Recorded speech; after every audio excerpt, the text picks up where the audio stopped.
President Donald Trump signed a series of economic and defense deals with Qatar's ruling emir, Sheikh Tamim Al Thani on Wednesday, as he kicked off the second leg of his three-nation Middle East tour this week. According to Associated Press, the first of the agreements had Qatar buying airplanes from Boeing, the American aerospace company whose chief executive attended the event. The other deals focused on defense and the purchase of military drones. In short remarks following the signing, Trump lavished compliments on Al Thani during the signing ceremony, calling him an outstanding man. "I just want to thank you for the friendship, for the long-time friendship," Trump said to Al Thani. "We just liked each other. That's not a bad thing. That's a good thing," he added. Trump said the Qatari leader reminds me of the Saudi crown prince, who he had just visited. They were both tall, handsome guys that happened to be very smart. Like the Saudis did a day earlier, Qatar rolled out the red carpet for Trump.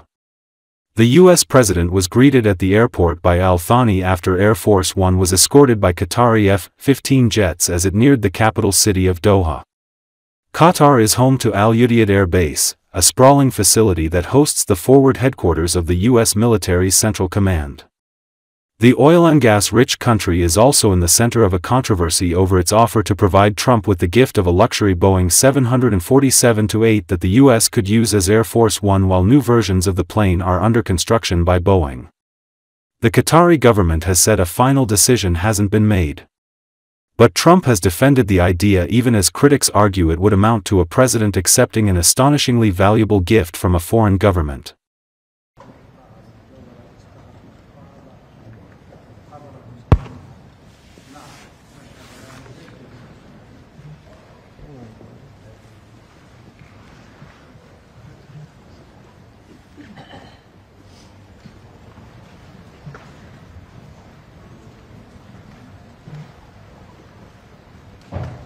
Between the State of Qatar and the United States of America. Signed on behalf of the State of Qatar by His Highness Sheikh Tamim bin Hamad Al Thani, Emir of the State of Qatar, and the Honorable Donald J. Trump, President of the United States of America.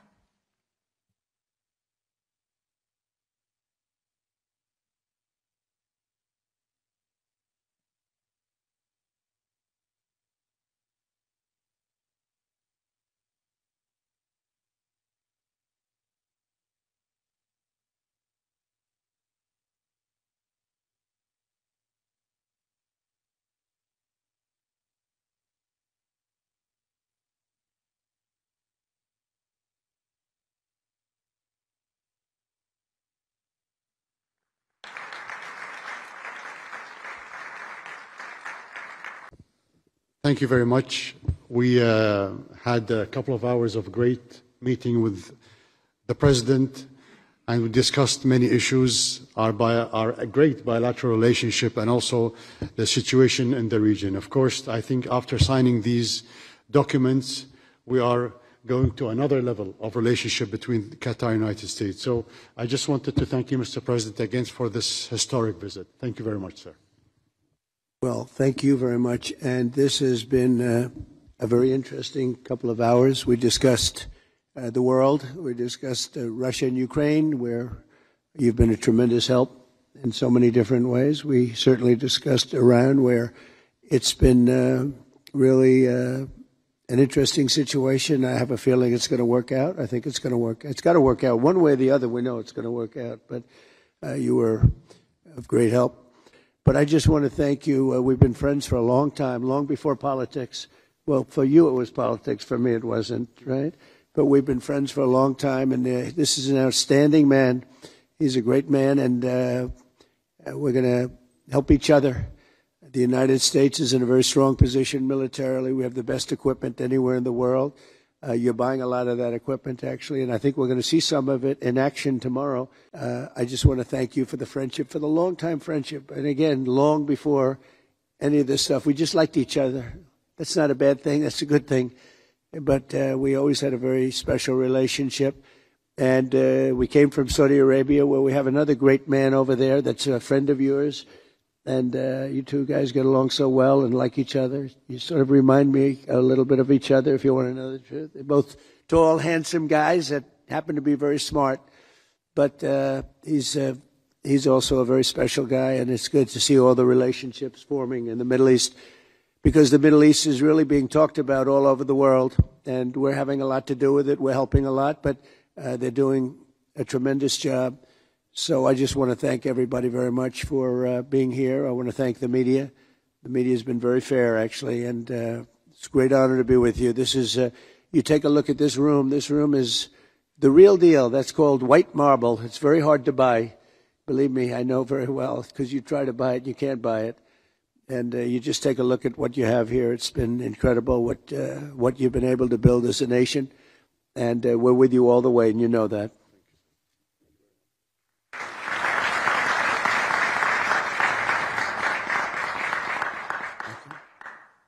Thank you. The ceremony has now come to an end.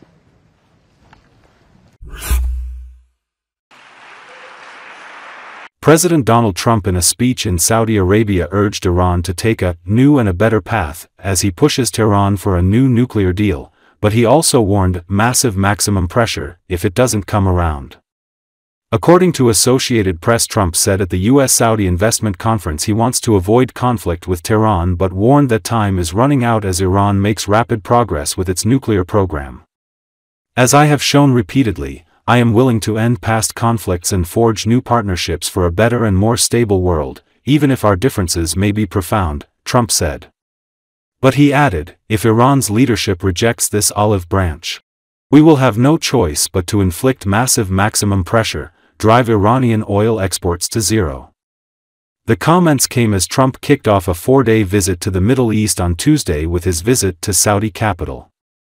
The latest entreaty to Tehran comes days after Trump dispatched his special envoy Steve Witkoff to meet with Iranian officials for a fourth round of talks aimed at persuading Iran to abandon its nuclear program. But in a few short months since taking office, we have achieved the swift return of American strength at home and abroad, now working with the vast majority of people in this region who seek stability and calm. Our task is to unify against the few agents of chaos and terror that are left and that are holding hostage the dreams of millions and millions of great people. The biggest and most destructive of these forces is the regime in Iran, which has caused unthinkable suffering in Syria, Lebanon, Gaza, Iraq, Yemen, and beyond.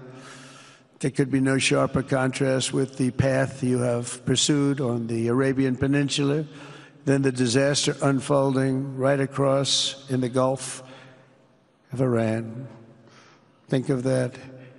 Yet I'm here today not merely to condemn the past chaos of Iran's leaders, but to offer them a new path and a much better path toward a far better and more hopeful future. As I've shown repeatedly, I am willing to end past conflicts and forge new partnerships for a better and more stable world, even if our differences may be very profound, which obviously they are in the case of Iran. I have never believed in having permanent enemies. I am different than a lot of people think. I don't like permanent enemies, but sometimes you need enemies to do the job, and you have to do it right. Enemies get you motivated. In fact, some of the closest friends of the United States of America are nations we fought wars against in generations past, and now they're our friends and our allies.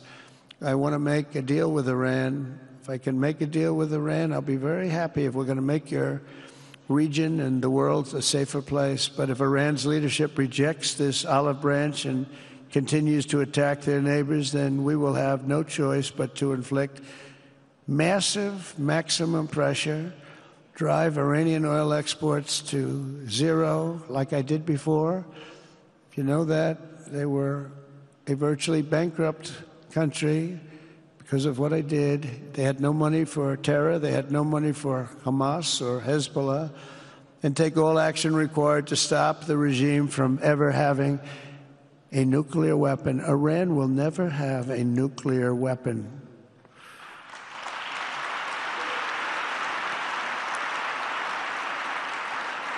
But with that said, Iran can have a much brighter future, but will never allow America and its allies to be threatened with terrorism or nuclear attack.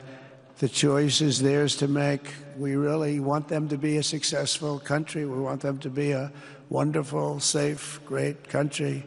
But they cannot have a nuclear weapon. This is an offer that will not last forever. The time is right now for them to choose. Right now, we don't have a lot of time to wait. Things are happening at a very fast pace. They're happening right here. They're happening at a very fast pace. So they have to make their move right now, one way or the other. Make your move. As I said in my inaugural address, my greatest hope is to be a peacemaker and to be a unifier. I don't like war.